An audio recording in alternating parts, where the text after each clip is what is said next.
किसान भाइयों, जय जवान जय किसान।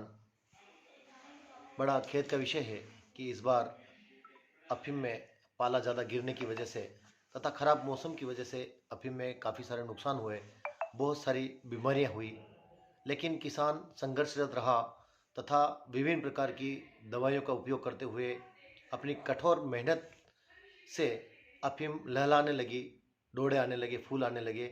लेकिन इस वर्ष पाला बहुत ज़्यादा मात्रा में गिरने की वजह से अफीम की फसल लगभग बर्बाद सी हो गई है। लेकिन जहां एक तरफ किसानों का हाल रोने जैसा हो गया है, वहीं दूसरी तरफ सरकार के द्वारा, आबकारी विभाग के द्वारा किसानों से 4-4 साल के डोड़ा चूरा की मांग करते हुए विज्ञप्ति जारी की गई है। मैं ये जरूर कहना चाहूँगा कि जहाँ किसानों की हालत रोने जैसी है, किसानों की हालत बद से बदतर हो गई है, वहाँ सरकार के द्वारा इस प्रकार का कदम उठाना किसानों के प्रति सरकार के निरंकुश रवैये को दर्शाता है। क्या सरकार इतने समय तक सोई हुई थी? जहां 31 जुलाई से पहले पहले डोडा चूरा नष्टीकरण करना था, वहां डोडा चूरा नष्टीकरण के लिए सरकार के द्वारा कोई प्रभावी कदम नहीं उठाए गए। ये भी सही है कि किसानों के द्वारा डोडा चूरा मुआवजे की मांग की गई थी, लेकिन डोडा चूरा मुआवजा सरकार देने के लिए तैयार नहीं हुई और किसान अपना डोडा चूरा नष्टीकरण के लिए तैयार नहीं हुआ। लेकिन किसानों को सरकार के द्वारा कोई नोटिस भी नहीं दिया गया और ये जानते हुए कि 31 जुलाई के बाद में कोई डोडा चूरा नष्टीकरण की कार्रवाई नहीं की जा सकती है, फिर भी सरकार के द्वारा इस प्रकार की एक विज्ञप्ति जारी करके किसानों के मन में भयंकर आक्रोश पैदा किया है। मैं ये जरूर कहना चाहूंगा कि सरकार किसानों को सिर्फ परेशान करने की गरज से इस प्रकार के गलत कदम उठा रही है। जहां किसान की हालत रोने जैसी है, किसान मर रहा है, किसान तड़प रहा है, उसकी फसल बर्बाद हो चुकी है, जिसमें न केवल अफीम बल्कि सरसों, चना, चिया सीड, इसबगोल जैसी सारी फसलें बर्बाद हो चुकी है, किसानों की हालत मरने जैसी हो चुकी है। उसमें आबकारी विभाग के द्वारा जिस प्रकार से विज्ञप्ति जारी की गई है, ये किसानों को सीधे फांसी लगाने वाली, चौराहे पर गोली मारने वाली, इस या आत्महत्या करने वाली घटना से भी गंभीर घटना है। मैं सरकार से निवेदन करना चाहूंगा कि इस प्रकार की गलत नीतियों ला करके किसानों को परेशान नहीं किया जावे। किसानों के द्वारा अपना डोढ़ा चूरा खेतों में नष्ट कर दिया गया था तथा किसान अपना को आप मुआवजा दो।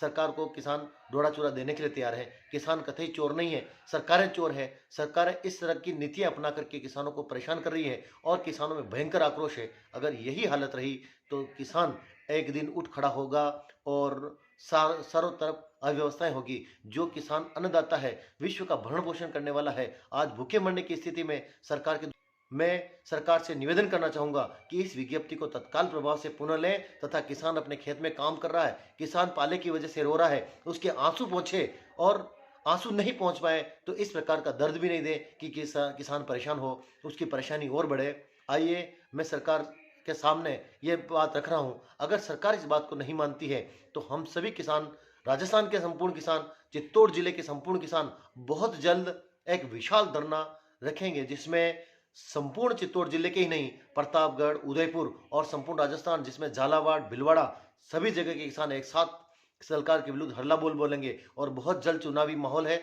और इसमें हम नहीं चाहते कि कतई कोई अराजकता फैले, लेकिन सरकार अगर अराजकता चाहती है, क्योंकि सरकार न तो किसानों को विद्युत उपलब्ध करवा रही है, न पाले का कोई मुआवजा दे रही है, किसानों की विरोधी अगर उठ खड़ी हुई है तो सरकार के विरुद्ध किसान उठ खड़े होंगे। मैं सरकार से पुनः निवेदन करना चाहूंगा कि इस प्रकार की विज्ञप्ति को तत्काल प्रभाव से ले, अन्यथा किसान अपनी भावनाओं के साथ में, किसान की भावनाओं के साथ में खेले तो किसान उठ खड़ा होगा और सरकार के विरुद्ध आंदोलन करने के लिए मजबूर होना पड़ेगा। जय जवान जय किसान। मैं पुनः सरकार से गुजारिश करूंगा, ये विज्ञप्ति तत्काल प्रभाव से ले। किसानों के पास में भी कोई डोड़ा चूरा नहीं है। 31 जुलाई के बाद में कोई नियम नहीं है कि आप किसानों को परेशान करें, ये नियम के विरुद्ध है। सर, किसानों को अगर हाई कोर्ट तक जाना पड़ा, सुप्रीम कोर्ट तक जाना पड़ा तो भी जाएंगे, लेकिन किसान अब पीछे हटने वाला नहीं है। आइए, हम सभी किसान भाइयों का आह्वान करते हैं कि हम सब एक हैं, आप और हम सब एकजुट होकर के सरकार के खिलाफ लड़ेंगे और अपने अधिकारों की मांग रखते हुए अपने अधिकारों को हासिल करके रहेंगे। जय जवान जय किसान। धन्यवाद।